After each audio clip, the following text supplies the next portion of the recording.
PBB, di mana tugas saya di sini ada menanggapi kasus dilema etika. Nah, terima kasih sebelumnya Ibu telah mau membersamai saya dalam pelaksanaan tugas-tugas yang ada di LMS saya.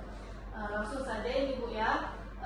Selama ini Ibu sebagai kepala sekolah, sebagai seorang pemimpin, bagaimana Ibu dapat mengidentifikasi kasus-kasus yang merupakan dilema etika atau bujukan moral di lingkungan sekolah yang Ibu pimpin sekarang ini? Terima kasih Ibu Putri. Memang kalau kita bicara tentang etika itu memang sangat banyak ya kalau kita ada Putri ya. Tapi khusus di SD Negeri 5 Anggota Pak Tuan, kalau kita lihat tentang masalah etika tidak begitu berat ya. Kenapa dapat kita lihat itu kita bisa melihat perbedaan masing-masing dari siswa yang ada di SD Negeri 5 Anggota Pak Tuan. Dalam kasus etika kenapa kita bisa tahu itu kita lihat dalam kehidupan kesehariannya, baik dia bersama teman, bersama guru, dan juga bisa kita lihat dalam kegiatan yang dia lakukan di sekolah kita ini. Seperti itu Bu ya. Ya. Sama sekali. Berarti dilema ataupun bujukan moralnya di sekolah ini berarti tergantung muridnya dan lingkungan. Ya betul. Oke, pertanyaan kedua ini Bu, selama ini bagaimana Ibu menjalankan dalam pengambilan keputusan di sekolah Ibu, terutama untuk kasus di mana ada dua kepentingan yang sama-sama benar atau sama-sama mengandung nilai kebijakan? Ya. Untuk kita mencari solusi tentang masalah yang anak tadi, yaitu yang pertama adalah kita cari akar masalahnya. Setelah akar masalahnya itu muncul dan dapat, kita akan lakukan adaptasi dengan orang tua siswa, dengan wali kelas, dan juga dengan guru bimpen yang ada di sekolah kita. Oke, seperti itu ya. Oke, berarti bekerja sama antara orang tua murid, guru yang ada di sekolah maupun guru bimpennya. Ya, Jadi saling berkolaborasi. Ya, betul. Ya.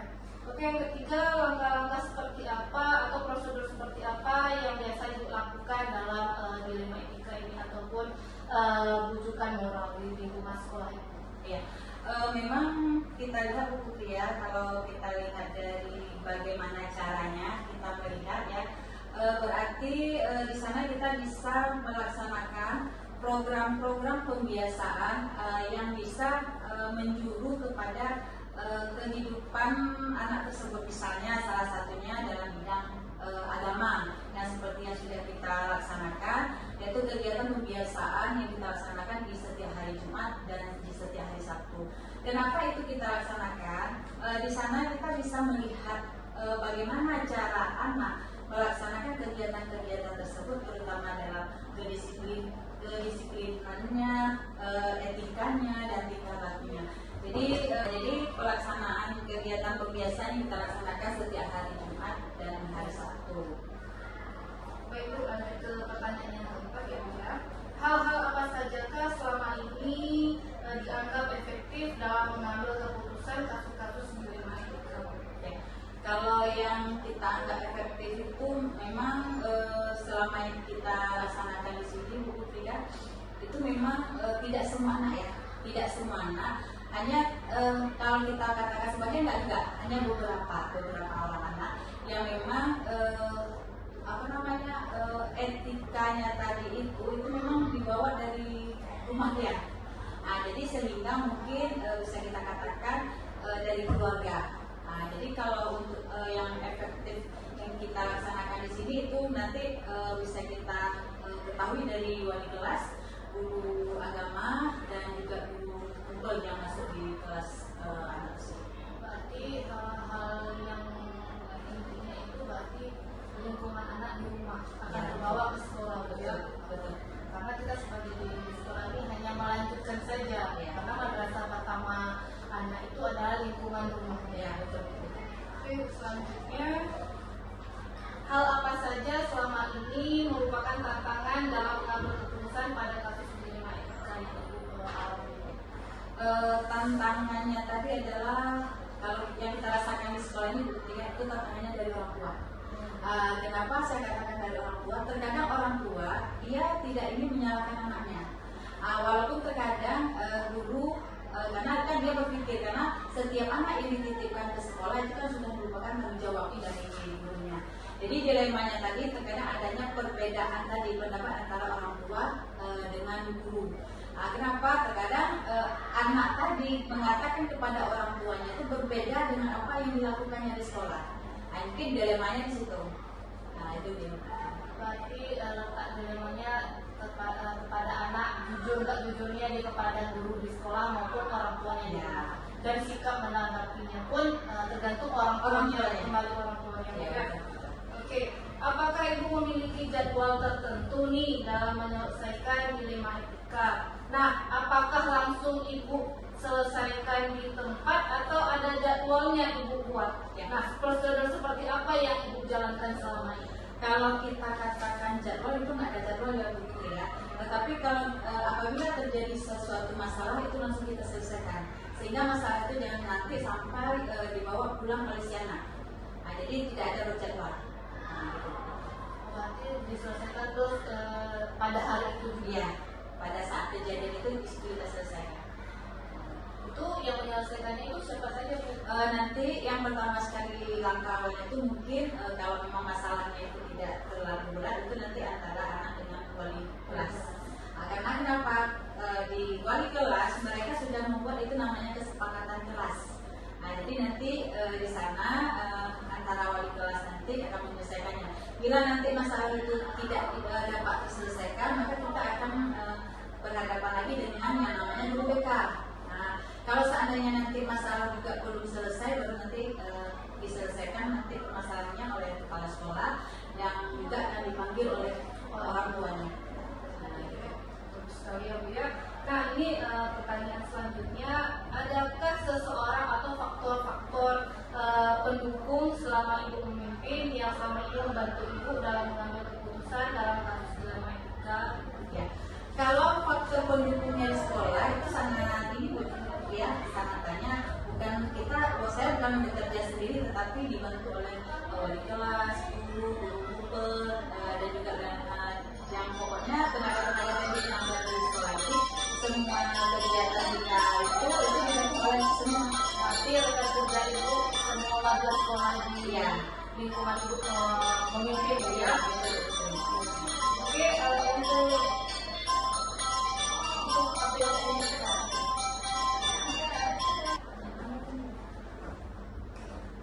Baiklah, dari kesekian banyak pertanyaan-pertanyaan yang sudah saya tanyakan melalui wawancara singkat ini, Bu Desi, dari semua hal yang telah Ibu Kepsik sampaikan kepada saya, pembelajaran yang dapat saya petik dari pengalaman Ibu sebagai kepala sekolah yang memimpin sekolah, saya dapat dalam mengambil keputusan dalam etika itu kita harus bijaksana yang pertama sekali ya Bu ya. Kemudian kita juga tidak bisa berpihak hanya dari satu murid ataupun satu guru. Jadi dalam kasus dilema etika ini sebagai seorang pemimpin, mana tahu nanti kedepannya saya juga berkesempatan seperti itu juga menjadi seorang pemimpin, harus memiliki rasa tanggung jawab dan bekerja secara adil, bijaksana dalam menanggapi setiap kasus yang ada. Baiklah, mungkin hanya sekian wawancara singkat yang saya lakukan bersama Ibu. Terima kasih Ibu sudah membersamai dan memfasilitasi saya dalam penugasan saya ini. Saya ucapkan terima kasih. Assalamualaikum warahmatullahi wabarakatuh. Waalaikumsalam. Ya. Oke, sudah. Alhamdulillah.